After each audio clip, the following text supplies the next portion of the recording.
থানা থেকে লুট হওয়া 326 রাউন্ড গুলি পুকুরের তলা থেকে উদ্ধার।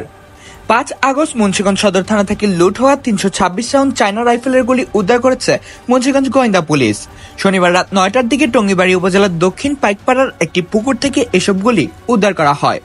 জেলা গোয়েন্দা পুলিশের ভারপ্রাপ্ত কর্মকর্তা ইশতিয়াক আশফাক রাসেল জানান, 4 ফুট পানির নিচে একটি প্লাস্টিকের বস্তার ভিতরে একটি টিনের তৈরি গুলির বাক্সের ভিতরে রক্ষিত থাকা গুলি উদ্ধার করা হয়। গোয়েন্দা ওসি জানান, 5 আগস্ট মুন্সিগঞ্জ সদর থানা থেকে লুট হওয়া বিভিন্ন অস্ত্র ও গুলির মধ্যে এই 326 রাউন্ডের গুলিও ছিল। তবে এই ঘটনায় কেউ আটক নেই বলেও জানান তিনি। তবে দুষ্কৃতকারীদের শনাক্ত ও গ্রেফতারে আইনি ব্যবস্থা প্রক্রিয়াধীন বলে জানান ওসি। কামরুল হাসান সাফিন, মুন্সিগঞ্জ টিভি।